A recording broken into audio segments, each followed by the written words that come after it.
بسم الله الرحمن الرحيم. السلام عليكم ورحمة الله وبركاته. maanta waxaan joognaa magaalada London waxaan u fadhinaa ustaad Cabdiweli Maxamed Guray iyo odayaal kale arrimo waxaa laga hadlay dhowr qodob oo ku saabsan xaaladda Soomaaliya gaar ahaan kulanka maanta ka bilowday isbuucan ka bilowday meesha Muqdisho oo u dhaxeeya madaxweynaha federaalka Xasan Sheekh iyo dowlad goboleedyada madaxda dowlad goboleedyada marka su'aasha marka la isweydiiyay waxa ahayd horta maxaa shirkan la isugu maxay tahay shir ujeedada shirku yahay maxaa loogu talagalay inuu ka soo baxo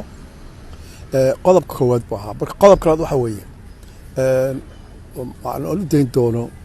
imaam Cabdiweli Maxamed Guray inuu ka jawaabo iyo odayaasha kale oo meesha hareeraha fadhiya intii marka soo gali karto ma loo leeyahay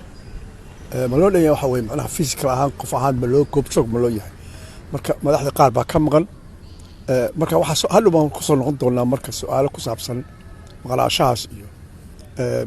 muxuu ahaa hadday cilad ku jirtay hadday tahay wax maarta munaasaba la soo mataqaana la isku ogyahay marka su'aasha waxaan ku wareejinayaa Cabdiweli Maxamed Guray in jawaabteeda inuu la siiyo una fasiro odayaasha qodobada hadda aan halka ka jawaabinay. بسم الله الرحمن الرحيم. His Excellency Professor Abdulsalam, thank you very much. In سؤاشان igu beegtay aad baan ugu faraxsanahay. Imaamku waa walaalkay laakiin Dr. Cabdiweli taas waxaan u qaadanayaa weynin Allah ku sharfo. Haddaan u soo noqdo marka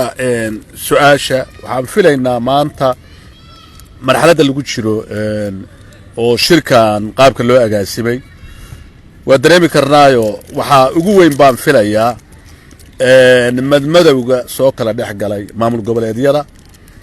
dowladdii dhisantay oo xasan dad fara badan oo runtii ka qabay muxuu ahay sensitive ahaan u arkay qaabkii loo agaasimay ama loo suubiyey dhaqaalaha hadday noqoto siyaasad hadday noqoto intijaah hadday noqoto maanta dhibaatada Soomaaliya ku foolla hadday noqoto abaaraha ah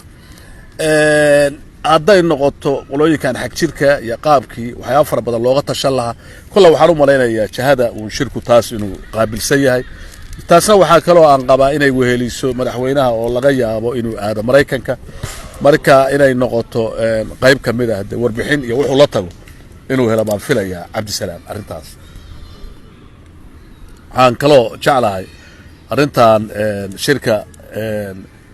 waa la isugu yimid wax badan oo kalena waa hareerayn karaa shirkan oo aad la socotaay maamul goboleedyadii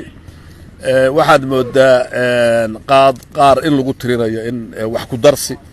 uu dhacay arrimo fara badan oo sensitive aana jira waxayna u badan tahay hadda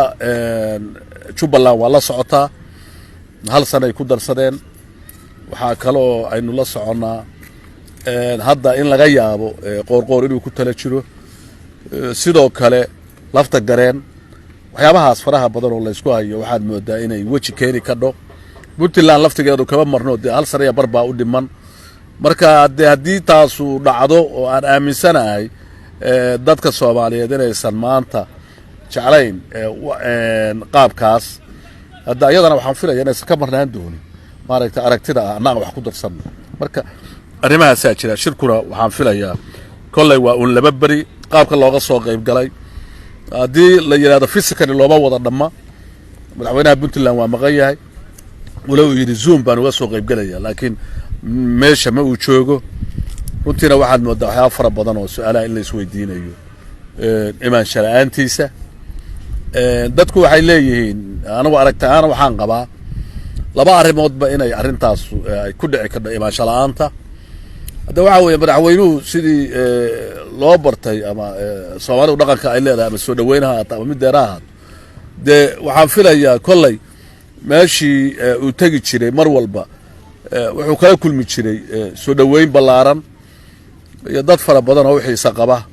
marka waxaad moodaa maanta arrintaas xooga inuu ku biyadiisan yahay in laftigiisu meeshaas cawir uga dhaco oo ah madaxweynaha Soomaaliya wala socotaano Puntland buu yimid wada hadal fara badan bay galeen asaga iyo madaxweynuhu oo ay ayagu hatta gaar shir ay yeesheen oo miidiyaha laga fogeeyey waxaan marka isleeyahay ka baaqashada madaxweyne deni uu ka baaqday maanta xamar waxaan filayaa inay tahay ballamo fara badan oo laysku ogaa oo aan waxba ka qabsoomin waan aaminsanahay wax muuqda hadday qabsoomeen ballamada ay isku ogaayeen madaxweyne deni uu meeshaa tegi lahaa saasaan filaya ustaad cabdiweli qodobada aad ka jawaabto waad ku mahadsan tahay laakiin su-aal marka dib baad moodaa kelmadaha aad tiri su-aal baa ka abuurmaysa horta sida muuqata kulanka inkastoo uu ka maqan yahay madaxweyne saciid cabdullaahi deni laakiin sida haddan la hadal hayo wuxuu kaga qayb gelayaa zoom dan kasta ha yeesho deni inuu ka baaqdo ma waxaad u jeedaa macnaha kelmadda iyada waxaad moodaa inaad xustay ama aada xoojisay maqnaashahaas inay wax ku jiraan ma waxaad leedahay waayo hadda kulankii waa dhoweyda hadda madaxweyne xasan sheekh maxamuud uu yimid puntland oo dhowr maalmood u joogay kulan ay wadayeesheen baa jirta inkastoo kulamadu ay ka mid ahay sida la hadal hayay ama la sheegay kulamo u gooniya deni iyo xasan sheekh labadooda gaar ahaan u kulmay ma waxaad leedahay afarta ku fiiqaysaa muxuu ahaa waxba kama soo bixin ama waxbaa ka jira si kacbaan mara ku tilmaamsa anigu qof ahaan ilaama muuqato waayo way kulmeen waxbay is yiraahdeen waxbay ku kala tageen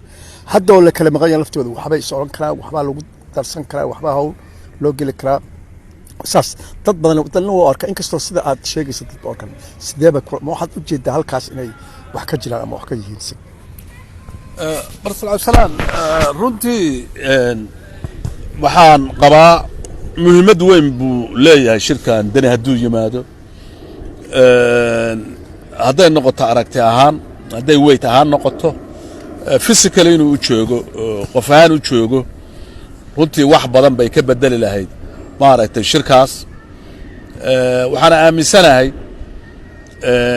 kolley waynu la soconnaa hadda ka hor waxaa la ilaamiyey shir in lagu qabto garoowe oo laftigiisu iyo madaxweynaha federaalkuba xasan ay qorshahoodu ahaa marka waxaan filayaa baaqashadan hadda anigu waxaan isleeyahay in ay ka dambayso ballamo laga yaabo inay fulaan oo aan la fulin baan anigu isleeyahay aragti ahaanna inuu maaragtay markaas madaxweynaha puntland ku saleeyey inuusan meeshaas humulation kula kulmin ama xag soo dhoweyn ha ahaato ama hab qaabilaad ha ahaato ama wixii fulayey oo markaa uu si uga biyadiisan yahay wixii ka soo baxay marka taasaan filayaa waan jeclaan lahayn oo ummadda Soomaaliya waa jeclaan lahayn in la wada joogo laakiin hadee waxyaabaha behind the scenes ka dhaca runtii siyaabo kale oo dadku u kala arkaan waa soo gabagabeynaa su-aasha sidaad uga jawaabto waad mahadsan tahay inkastoo qodob saas kuga muuqdo anigu xoogaa si kale aan u arkayay waxaase muuqata xasan sheekh in uu muhiimad weyn siiyey dowlad goboleedyada oo uu socdaal ku tagay muxuu ahaa xagga baydhabo marna xagga dhuusamareeb halna gaalkacyo puntland garowe kusoo gaaray halkaa waxaa ka muuqata muhiimadda aad moodo in xasan sheekh uu siinayo dowlad goboleedyada macnaha waayo wuxuu waa federal baa la yiri inkastoo dee federaalka weli wax ka dhiman yihiin oo dastuurka xaggiisa iyo hase yeeshee nidaamku siduu ku socdo waxa weye waa federal ahaan baa macnaha waxa la isla ogol yahay la wada ogol yahay haddana waxaad moodaa kulankan hadda xamar la isugu yimi madaxweyne xasan sheekh isugu yeeray waxa sida la malaynayo wey wax kala soo baxa iyo sida la waa wax kale wada tashi guud in la wada galo xagga ammaankii xagga dhaqaalihii wax soo saarkii iyo howlaha kaloo u taal muxuu ahaa qaranka looga baahan yahay marka taa adoo eegaya ma islaada xagga ammaanka laftigeeda oo yiri Soomaali wuxuu yiri oo heshiis ah oo adduunyada la heshiis ah baa xasan sheekh madaxweyne xasan sheekh uu ka dhawaajiyay marka su-aasha ugu dambaysa oo aan kaga bixi doonaa waxay tahay mar haddii la yidhi hala kulmo maxay tahay waxaa negative-ka keeni kara maqnaashaha dini iyo qodobada kaloo muhiimka ahaa oo Soomaali oo heshiis ah waxaad moodaa laftigeeda garaangarta wareegaysa ujeedada waxay tahay Soomaali heshiis ha gasho hawsheeda inkastoo qof ahaan aan u arkayay hadda korna meel dhow baan ka iri muxuu ahaa soomaali burburkeedii laysuma imaan muxuu ahaa wixii kala gaarayna isuma ayna cafin waa dhibta kale Soomaali haysto wey waxaa la isku dayay bilowgii Cabdullaahi Yuusuf Allah u naxariistee madaxweynaha ka ahaa kula la isku dayay laakiin noqon weyday kadib intii madax soo xigtay marra iskuma ayan dayin marka xasha sheekh taalib u wadaa oo muumulonaysa inuu taalafteeda ka wato oo taalafteeda garan garta shirkana wala socoto بسم الله الرحمن الرحيم عبد السلام waxaa la yiraahdaa charity begins at home ana waxaan rabnaa hadda waynu la soconaa maalmaha waxaa socota waxyaabo fara badan oo soo ka soo cusboonaaday magaalo madaxda Muqdisho xukun qaybsigeena ku salaysan oo dadka waliba magaalada Muqdisho ka doonaya waxay yihiin baan filaya dadkii xigaalka u ahaa madaxweynaha waxaan ka dareemi karnaa marka Soomaaliya ama 4.5 wax lagu qaybsado ama qaab kale wax lagu qaybsaday dareen guud inuu jiro oo dadku loo baahan yahay si fara badan in loo qanciyo hadday tahay maamul goboleedyada iyo hadday tahay xamar habaha ka socda iyo hadday tahay wax qaybsiga waxaan filayaa in maanta Soomaaliya u baahan tahay madaxweynaha waxaan filayaa inuu nasiib u yeesho mar labaad inuu Soomaaliya madaxweyne u noqdo qolooyinkan ama maamul goboleedha haataa midana dadka wax ka doortay oo ololeynayay bay ahaayeen imaanshaha ay maanta imaan waayeen su'aal fara badan in la iska weydiiyo waa muhiim balse waxaan moodaa oo runtu tahay maanta Soomaaliya waxa halka gaarsiiyay baan oran karaa wax leeyahay milkiile haddii dhaqanku uu noqdo wax baahsan oo ummadda Soomaaliyeed oo dhan u abil gareynaya waxaan filayaa rajada waa wanaagsan tahay oo hal qabsigii madaxweynuhu Soomaaliya heshiis oo adduunka la heshiis waa imaanaya laakiin qaabkan hadda wadanku ku socdo milkiilayaasha aad moodid in ay wadankii dad awoodda soo huwan oo madaxweyne ku daaban yahay inay meel walba ka shaqeynayaan waji maanta Soomaaliya u horseedaysa mid deer maaha waan jeclaan lahayn iyadoo la wada kulmo madaxdu wada kulanta madaxweynuhu inuu aado Mareykanka oo wadaniyad bay taaso maaragtay runtii ummadda u horseedi lahayd hadda khayr baan u rajaynaynaa laakiin waxyaabaha muuqda wax badan baa waxay u baahan yihiin furdaamin aad iyo aad baan kugu mahadinayaa Salwe professore malaa'ig waxa ku salaamta Soomaaliya waxa u rajaynayaa inta aragtaan inay saas u arkaan qaabkan wax u taxliilinayna